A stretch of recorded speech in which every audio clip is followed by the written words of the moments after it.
வந்துட்டு ரொம்ப நாள் எல்லாரும் வெயிட் பண்ணிட்டு இருந்தேன். ஆனந்த் சார் வர்சஸ் கூஃபி மேட்ச் வீடியோ வந்துட்டு நானும் ரொம்ப வெயிட் பண்ணிட்டு இருந்தேன். சரி சேர்ந்து பார்ப்போமா வீடியோவை. இன்ஸ்டால எனக்கு ஒரு மெசேஜ், நானும் ஓபன் பண்ணி பார்த்தேன். 1v1 ப்ரொஃபைல உத்து பாக்குறேன், விஸ்வநாதன் ஆனந்த்.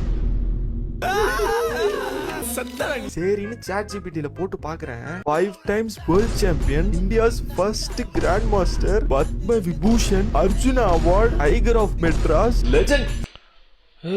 இவ்வளோ அவரு எனக்கு அவர் வேர்ல்டு சாம்பியன் மட்டும்தான் தெரியும். பத்ம விபூஷன்லாம் வாங்கியிருந்தாரா? நான் யாருன்னு தெரியுமா சாரு? இவ்வளவு நேரம் ஏதோ சொல்லிட்டு இருந்தீங்களே, அப்படின்னா என்னன்னு எனக்கு தெரியாது. சரி இப்ப என்ன யாரா இருந்தாலும் பாத்துக்கலாம் அப்படின்ட்டு வீட்டுக்கு கூப்பிட்டாங்க. நானும் போயிட்டேன். மாசா வீட்டுக்கே கூப்பிட்டாரா? பரவாயில்லையப்பா. ஆனால் ஒரு செஸ் விளாண்டு ஃபேமஸ் ஆகி நம்ம ஆனந்த் சார் மீட் பண்ணுற ஒரு வாய்ப்பு கிடைச்சிருக்கு. அவருக்கும் லாட ஒரு வாய்ப்பு கிடைச்சிருக்கல. எத்தனை பேருக்கு அது கிடைக்கும் கூட தெரியாதுல்ல.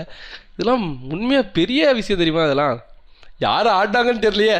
ஒரு என்ட்ரியை போட்டு தெரிஞ்ச ஃபார்மேட்டை கத்துட்டு போறேன்.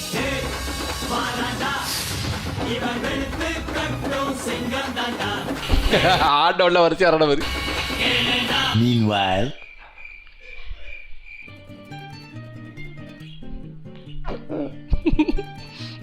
இவர் எடிட்டிங் நம்ம தரமா இருக்கு. கேமரா யூஸ் பண்ணியிருக்காரு தெரியுதா? குவாலிட்டி நல்லா இருக்கு. ஐஃபோனா சேலஞ்ச் ஆரம்பிக்கலாமா தம்பி? என்ன சேலஞ்ச் சார்? கேம் முடிச்சுட்டு சொல்றேன். பெஸ்ட் ஆஃப் 3 43 நிமிஷம் விளையாண்டோம். ஒரு கேம் ஓரளவுக்கு முட்டு கொடுத்தேன். ஒரு 30-40 மூவ் கிட்ட விளையாண்டேன். அதுக்கப்புறம் அப்படி இப்படின்னு செக்க போட்டு எனக்கு முடிஞ்சு. ரெண்டாவது கேம் ஸ்டார்ட் ஆகுது. எப்படியும் தோக்க போறோம்னு முடிவாயிடுச்சு. சரின்னு ஒரு பிட்ட போட்டேன். ஒருவேளை தோத்துட்டா என்ன அப்படியே வீட்டுக்கு அனுப்பிச்சு விட்டுருவீங்களா? அவ்வளவு ஈஸியா அவனை விட்டுடலாமா தம்பி? சப்போஸ் நீங்க ஜெயிச்சாங்கன்னா என் நியூ புக் ஒரு எக்ஸ்க்ளூசிவ் காப்பி உங்ககிட்ட கொடுத்துட்றேன். புக் எழுதிருக்காரா? நான் ஏதோ ஜெயிக்க போற மாதிரி அவரு புக் எடுத்து காட்டுறாரு பாருங்க. ரெண்டாவது கேம் போது. ரெண்டாவது கேம் குயின் சாக்ரிஃபைஸ். குயினை குடுத்துட்டு ஆடுறாரு. ஐ ஜாலி குயின் அப்படின்னு குயினை அடிக்கிற.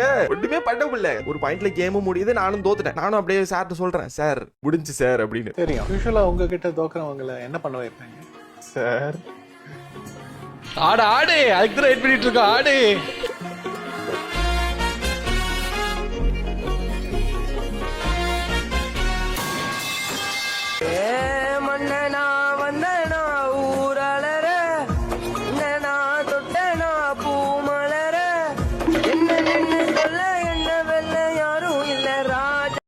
நேர்மை நீதி நியாயம் ஜெயிச்சது. நான் கூட ஒருவேளை இவர் ஜோஸ்டா என்ன ஆகுறது, இவ்வளோ பெரிய சாம்பியன் ஆகுது அப்படிலாம் யோசிச்சேன். ஜோதிக்க முடியுமா? யாருக்கிட்ட? அது யாரு? இந்த தேவா பத்தி தெரிஞ்சிருந்தோம் என்கிட்டயே விளையாட.